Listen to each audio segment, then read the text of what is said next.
Hi అండి, welcome to Jyothish kitchen. ఏంటండి రోజు రొటీన్ ఫుడ్ తిని తిని బోర్ కొడుతుందా? అందుకనే నేను ఒక సరికొత్త రెసిపీతో ఈరోజు మీ ముందుకు వచ్చానండి. ఇది ఇటాలియన్ ఫుడ్ అనమాట. Italian creamy pasta. Looking so yummy కదండి. లుకింగే కాదు, టేస్ట్ కూడా చాలా చాలా బాగుంటుంది. మరి ఇంకేమాత్రం ఆలస్యం చేయకుండా మరి తయారీ విధానం చూసేద్దాం. ఇదిగోండి, ఇటాలియన్ క్రీమీ పాస్తా కోసం నేను తీసుకున్న పాస్తాలు అయితే ఇవి తీసుకున్నాను. ఇవి మనం ఇప్పుడు బాయిల్ చేయాలండి. దీంట్లోకి ఒక చిన్న ఆనియన్ అనమాట, ఇది చిన్నగా కట్ చేసుకోవాలి. దీంట్లో మనము పాలు వేసి చేస్తామన్నమాట. పాలు కూడా రెడీ పెట్టుకోవాలి. ముందైతే ఇవి బాయిల్ చేద్దాం. ఈ లోపల ఆనియన్ కట్ చేసి ఏమేమి కావాలో నేను రెడీ పెట్టి అన్నీ చూపిస్తాను మీకు. ఇదిగోండి, ఆనియన్ ఇలా చిన్నగా కట్ చేయాలి. చిన్న ముక్కలు కట్ చేశాను. ఇవి పచ్చిమిర్చి చీలికలు, ఇదేమో కొత్తిమీర అనమాట, చిన్నగా కట్ చేయాలి అది కూడాను. ఇది కార్న్ఫ్లోర్ అండి, 1 స్పూన్ కార్న్ఫ్లోర్. ఇదేమో మైదా పిండి 2 స్పూన్లు. ఈ రెండు మనము పాల్లో కలిపి ఉంచుకోవాలన్నమాట. క్రీమీ స్ట్రక్చర్ దీనివల్లే వస్తుంది. మనం పాల్లో కలిపేసి ఉంచుకోవాలి ఈ రెండు కూడాను. ఇప్పుడు మనం ఈ పాస్తాలో బాయిల్ చేద్దామండి. వాటర్ పెట్టుకున్నాను, స్టవ్ ఆన్ చేసి బాయిల్ చేద్దాం. ఇదిగోండి, స్టవ్ ఆన్ చేసి మనం గిన్నె పెట్టుకుందాము. అయితే ఈ పాస్తాల్లోకి కొంచెం మనం సాల్ట్ వేయాలి. ఇప్పుడు సాల్ట్ వేసి వాటర్ బాయిల్ చేద్దాము. తర్వాత దాంట్లో కొంచెం వేస్తాము. అయితే పాస్తాల మట్టుకి కొద్దిగా సాల్ట్ వేయాలన్నమాట. నీళ్ళు తిరగబడ్డాకే వేయాలండి పాస్తాలు. ఇందులోనూ ముందే చన్నీళ్ళు వేస్తే ఒకదానికొకటి అతుక్కుపోతాయి అన్నమాట. నీళ్ళు బాయిల్ అయ్యాక అప్పుడు మనం పాస్తాలు ఇందులోకి వేయాలి. ఈ లోపల నేను పాలు అవి కలుపుతానండి. కార్న్ఫ్లోరు, మైదా పిండి, పాలేసి కలిపి రెడీగా ఉంచుకుందాం. ఇదిగోండి, వాటర్ ఈ విధంగా బాయిల్ అవ్వాలన్నమాట. ఈ విధంగా వాటర్ బాయిల్ అయినప్పుడు మనము పాస్తాలు ఇందులోకి వేయాలి. ఇప్పుడు వీటిని ఉడకనిద్దామండి. ఉడికిన తర్వాత మనం ఈ గంజి వార్చేయాలి. స్ట్రైనర్లోకి వేసేసి వాటర్ తీసేయాలి. వాటర్ మనకు ఉపయోగపడదు, ఓన్లీ పాస్తాలే మనం ఉపయోగించుకుంటాం అన్నమాట. వీటిని ఉడకనిద్దామండి. ఇప్పుడు అవి కుక్ అయ్యే వరకు ఉడకనివ్వాలి, హాఫ్ బాయిల్ కాదు, ఉడకనిద్దాం. ఇదిగోండి, మంట మీడియం ఫ్లేమ్లో పెట్టి వీటిని ఉడకనివ్వాలన్నమాట. మీడియం ఫ్లేమ్లో పెట్టండి. ఇంకొంచెం ఉడకాలి. ఇది ఇలా పట్టుకుంటే మనం మెత్తగా అవ్వాలన్నమాట పాస్తా. ఇంకొంచెం ఉడకాలి, ఉడకనిద్దాం. ఇదిగోండి, పాస్తాలు కలర్ మారిపోయి తెల్లగా వచ్చేసి చూసారా? ఇలాగ ఈ కలర్ రావాలన్నమాట. వేడిగా ఉంది, ఇదిగో ముక్క అయిపోతుంది చూసారా? ఇలాగ ఈ టైంలో ఉడికిపోయినట్టే. వీటిని మనం తీసేసి గంజి చేయాలి, స్ట్రైనర్లోకి వేసేయాలన్నమాట. తర్వాత ప్యాన్ పెట్టుకుందాం. ఇవి తీసేసి నేను స్ట్రైనర్లోకి వేస్తాను. ప్యాన్ పెట్టుకుందాం. ఇప్పుడు ప్యాన్లోకి నేను కొద్దిగా గీ వేస్తున్నానండి, ఎక్కువ కాదు. నెయ్యి, ఇందులోకి నెయ్యి కానీ బటర్ కానీ బాగుంటుంది. నెయ్యే బాగుంటుంది బటర్ కంటే. ఇది కొంచెం వేడెక్కిన తర్వాత, ఇది నెయ్యి కరిగిన తర్వాత మనం ఆనియన్ వేద్దామండి. ఇందులోకి ఎక్కువ ఇంగ్రీడియంట్స్ ఏం పట్టవు, చాలా తక్కువ, కానీ బాగుంటుంది. టేస్ట్ కమ్మగా ఉంటుంది. పిల్లలు బయట ఫాస్ట్ ఫుడ్ తినే వాళ్ళకి ఇది చాలా బాగా నచ్చుతుంది అన్నమాట. మనం కూడా రోజు పెట్టం కదండి, అప్పుడప్పుడు చేస్తే వాళ్ళకి బయట తినాలని ఆ కోరిక తగ్గుతుంది. కొంచెం వెరైటీగా ఏదో తిన్నామని సంతృప్తి అన్నమాట. రొటీన్ ఫుడ్ కాకుండా రోజు అని ఇడ్లీ, దోశ ఇవే అని విసిగిపోకుండా అప్పుడప్పుడు ఇలాగా టిఫిన్ టైంలో చేసుకోవచ్చండి, మార్నింగ్. లేదంటే స్నాక్స్ టైంలో కూడా పిల్లలకి ఇది ఇవ్వచ్చు, ఎవరైనా తినొచ్చు. ఒకసారి టేస్ట్ చూస్తే కనుక అది మీకు నచ్చుతుందో లేదో తెలుస్తుంది. టేస్ట్ చూడకుండా ఇదా సింతేనా ఏం బాగుంటుంది అని అనేసుకోకూడదు కదా. టేస్ట్ చూడాలి. ఇది కొంచెం వేగనిద్దామండి. ఆనియను కొంచెం కలర్ రావాలి. ఇదిగండి, ఈ విధంగా ఎగితే సరిపోతుంది అనమాట ఆనియను. ఓకే, ఇప్పుడు మనము ఈ పచ్చిమిర్చి, కొరియాండర్ లీవ్స్ వేసేద్దాం. అయితే ఇందులో మనం ఇప్పుడు పాలు వేస్తామండి.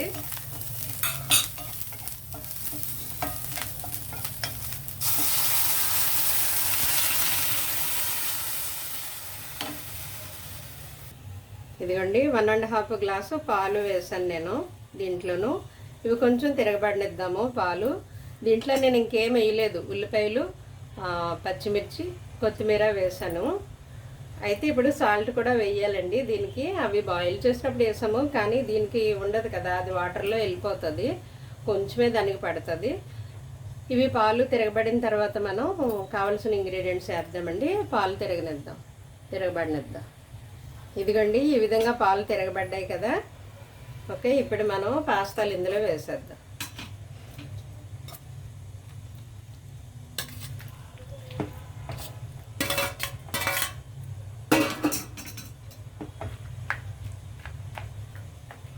ఓకే,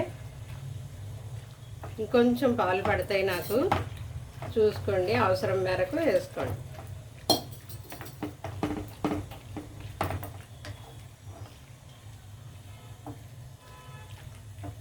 ఇవి ఆల్రెడీ బాయిల్ అయిపోయాయి కాబట్టి ఒక 2 మినిట్స్ ఈ పాల్లో ఇలాగా ఉడికితే సరిపోతుందండి. ఇప్పుడు మనము కార్న్ఫ్లోరు, మైదా పాల్లో కలిపి ఉంచుకున్నాం కదా, అది దీని మీద వేస్తామన్నమాట. ఇది కొద్దిగా ఒక 2 మినిట్స్ ఇలాగా పాల్లో ఉడకనివ్వాలి. అయితే ఇప్పుడు మనం దీనికి రుచికి సరిపడా సాల్ట్ వేయాలండి. ఇప్పుడు ఇందాక వేసాము కానీ అదే వాటర్లోకి వెళ్ళిపోతుంది కదా. ఆ తర్వాత మనం ఇందులోకి కొద్దిగా మిరియాల పొడి వేయాలండి, కొంచెం కొద్దిగానే మిరియాల పొడి. ఓకే, తర్వాత దీంట్లోకి మనం చిల్లీ ఫ్లేక్స్ వేస్తామండి. చిల్లీ ఫ్లేక్స్ ఇవన్నీ ఒకసారి కలుపుదాం.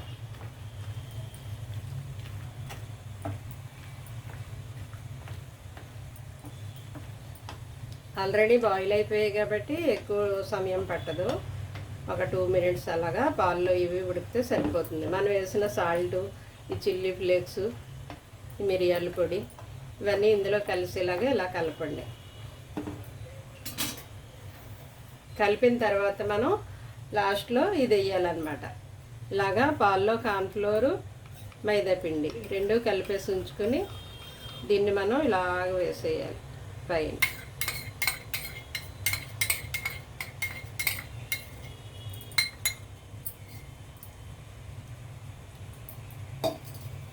కొంచెం మరలా ఈ అడుగులు ఉండిపోయింది కదా, ఇది ఇలా కలిపేసి ఇలా వేసేయడం.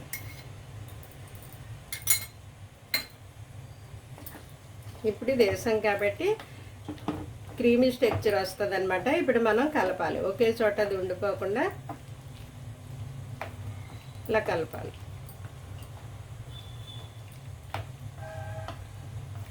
ఈ మైదా వల్ల, కార్న్ఫ్లోర్ వల్ల క్రీమీ టెక్స్చర్ వస్తుంది అనమాట. అది ఒకే చోట ఉండిపోకుండా మనం దీన్ని ఇలా కలపాలి.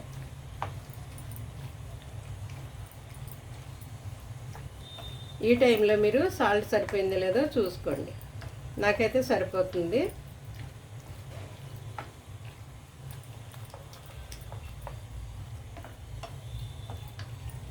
అంతే, ఈ టైంలో మనం ఆపేయచ్చు, ఎందుకంటే ఇది చల్లారితే ఇంకా దగ్గరికి వస్తుంది అనమాట క్రీమీలాగా. చూసారా, చల్లారి కొలిది అది దగ్గరికి చిక్కబడుతుంది ఈ కార్న్ఫ్లోరు, మైదా పిండి వేయడం వల్ల.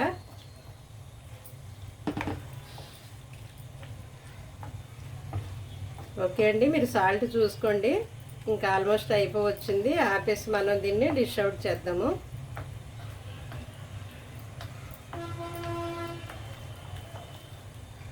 ఇదిగో ఇలా వస్తే సరిపోతుంది అనమాట. ఓకే, ఆపేద్దామండి. ఇప్పుడు ఆపేసి మనం డిష్ అవుట్ చేద్దాం. ఇదిగోండి మన క్రీమీ పాస్తా రెడీ అయిపోయింది కదా. నేను స్టవ్ ఆపేసాను. దీన్ని మనం ఇప్పుడు సర్వింగ్ ప్లేట్లోకి తీసుకుందామండి. ఓకే,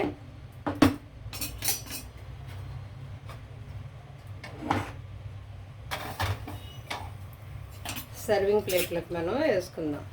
ఇది ఇలా రావాలన్నమాట, క్రీమీ టెక్స్చర్ రావాలి, బాగుంటుంది.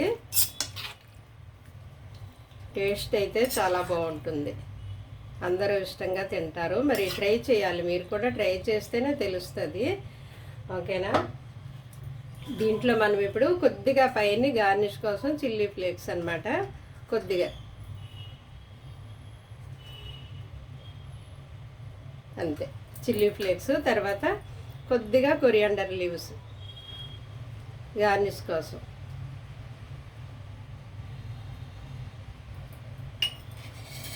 ఓకే, ఇప్పుడు మనం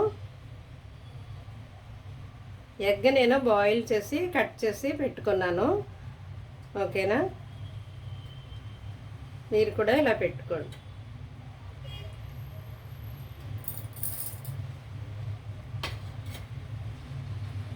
ఇప్పుడు జస్ట్ గార్నిష్ కోసం నేను పచ్చిమిర్చి పెడుతున్నానండి. ఇవి తినొద్దు, కారంగా ఉంటాయి కదా, తీసి పక్కన పెట్టేటివే. జస్ట్ అది లుక్ కోసం నేను పెడుతున్నాను, అందంగా ఉండడం కోసమే పెడుతున్నాను. కారంగా ఉంటాయి కదా. ఓకే, ఇప్పుడు మనం మరలా మధ్యలో ఇది పెట్టుకుందాం ఎగ్. ఈ ఎగ్ మీద కొద్దిగా జస్ట్ బాగుండాలి కదా, మరి లుక్ బాగుండడం కోసం మనం ఇలాగా గార్నిష్ చేసుకోవాలన్నమాట. ఇప్పుడు చెప్పండి, ఎలా ఉంది? బాగుందా? సో యమ్మీ కదా. లుకింగే కాదు, టేస్ట్ కూడా చాలా బాగుంటుంది.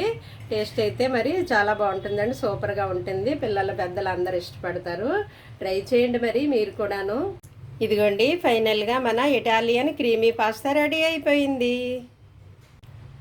ఇది ఈవినింగు పిల్లలు స్కూల్ నుండి వచ్చే టైంకి స్నాక్స్ టైంలో మీరు రెడీ చేసి పెడితే చాలా యమ్మీగా ఉంటుందండి. పిల్లలందరూ చాలా ఇష్టంగా తింటారు. పిల్లలే కాదు, పెద్దలు కూడా. అంటే ఎప్పుడు రొటీన్ ఫుడ్డే కాకుండా అప్పుడప్పుడు ఇలా కొంచెం వెరైటీగా చేస్తే బాగుంటుంది కదండి. నాకు ఎలా తెలుసు అంటారా, ఇది ఇటాలియన్ ఫుడ్ మా బంధువులు గల్ఫ్ దేశాల్లో ఉన్నారండి, వాళ్ళు నాకు నేర్పించారనమాట. సో నేను వాళ్ళ దగ్గర నేర్చుకున్నాను. మేము కూడా తిన్నాము చాలాసార్లు, బాగుంది. అందుకనే మీకు కూడా ఈ కొత్త రెసిపీని పరిచయం చేస్తున్నాను అనమాట. ఓకే అండి, థ్యాంక్ యూ ఫర్ వాచింగ్.